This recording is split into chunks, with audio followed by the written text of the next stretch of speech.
കർണാടക ഷിരൂരിൽ മണ്ണിടിച്ചിലിൽ കാണാതായവർക്കായുള്ള തെരച്ചിലിന് വെല്ലുവിളിയായി മഴ. ഉത്തരകന്നഡ ജില്ലയിൽ ഇന്ന് റെഡ് അലർട്ടാണ്. വിവരങ്ങളുമായി ഷിരൂരിൽ നിന്ന് അരുൺ പൂപ്പറമ്പയാണുള്ളത്. Arun, good morning. ഷിരൂരിൽ കനത്ത മഴയാണ്, ഉത്തരകന്നഡ ജില്ലയിൽ റെഡ് അലർട്ടാണ്. രണ്ട് കാര്യങ്ങളാണ്: ഈ മഴയിൽ തെരച്ചിൽ നടക്കില്ല, മറ്റൊന്ന് ഈ ഗംഗാവലി പുഴയിലെ ജലനിരപ്പ് കൂടാനുള്ള ഒരു സാധ്യതയാണ്. അപ്പോൾ ജലനിരപ്പ് കൂടുന്നത് വരും ദിവസങ്ങളിലും ചിലപ്പോൾ ഈ തെരച്ചിലിനൊരു അല്ലെങ്കിൽ ദൗത്യത്തിനൊരു പ്രതിസന്ധിയാകാൻ ഇടയുണ്ടോ?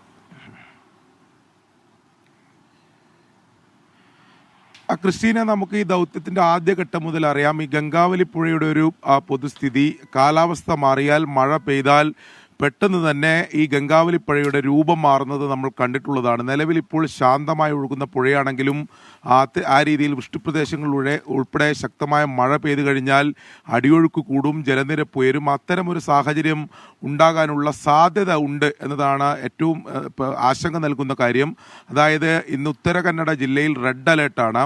ഇന്നലെ രാത്രി ശക്തമായ മഴ ഷിരൂരിൽ ഉൾപ്പെടെ പെയ്തിരുന്നു. രാവിലെ മഴ അല്പം മാറി നിൽക്കുന്നുണ്ട്. പക്ഷേ വരും മണിക്കൂറുകളിൽ ശക്തമായ മഴ പെയ്യാനുള്ള മുന്നറിയിപ്പ് കാലാവസ്ഥാ നിരീക്ഷണ കേന്ദ്രം നൽകിയിട്ടുമുണ്ട്. അങ്ങനെയാണെങ്കിൽ തിരച്ചിലിൽ അത് ബാധിക്കും എന്ന കാര്യം നേരത്തെ തന്നെ ജില്ലാ ഭരണകൂടം വ്യക്തമാക്കിയതാണ്. ഈ ശക്തമായ മഴ തുടർന്നാൽ ഡ്രഡ്ജിംഗ് നടക്കില്ല. അങ്ങനെയാണെങ്കിൽ വീണ്ടും ഈ ദൗത്യം വൈകുന്ന ഒരു സാഹചര്യം ഉണ്ടാകും. പക്ഷേ പൂർണ്ണമായും ഈ കാലാവസ്ഥ പ്രതികൂലമായാൽ പൂർണ്ണമായും തെരച്ചിൽ അവസാനിപ്പിക്കില്ല എന്ന് കാർവാർ MLA ഉൾപ്പെടെ ഇന്നലെ പ്രതികരിച്ചതാണ്. മഴ പെയ്തു കഴിഞ്ഞാൽ താൽക്കാലികമായി നിർത്തിവെച്ച് പിന്നീട് വീണ്ടും പുനരാരംഭിക്കുന്ന സ്ഥിതി ഉണ്ടാകും എന്നതാണ് പറഞ്ഞത്.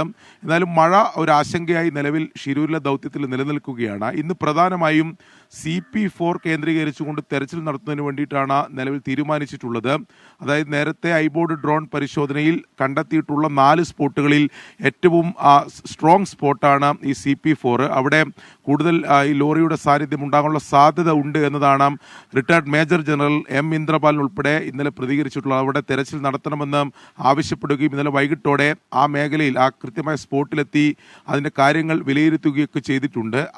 ആ സ്പോട്ട് കേന്ദ്രീകരിച്ചുകൊണ്ട് കൂടുതൽ തെരച്ചിൽ നടത്തും, മണ്ണ് നീക്കം ചെയ്തുള്ള തെരച്ചിൽ നടത്തുന്നതിന് വേണ്ടിയിട്ടാണ് തീരുമാനിച്ചിട്ടുള്ളത്. മറ്റ് 3 സ്പോട്ടുകൾ കൂടിയുണ്ട്.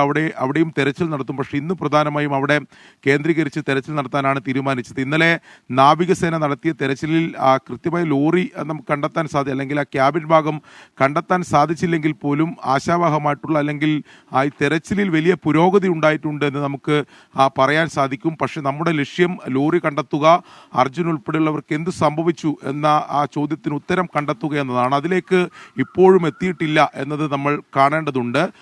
അത്തരത്തിൽ CP4 കൂടി ഇത് ഊർജിതമായ തെരച്ചിൽ നടത്താനാണ് തീരുമാനിച്ചിട്ടുള്ളത്. പക്ഷേ മഴ ഒരു ആശങ്കയായി ഷിരൂരിന്റെ മാനത്ത് നിലനിൽക്കുകയും ചെയ്യുന്നുണ്ട്. ശരി, ഷിരൂർ ദൗത്യത്തിന് മഴ ഇന്ന് വെല്ലുവിളിയാകാനുള്ള സാധ്യതയുണ്ട്. വിവരങ്ങൾ നൽകുകയായിരുന്നു ഷിരൂരിൽ നിന്ന് അരുൺ പൂപ്പറമ്പ.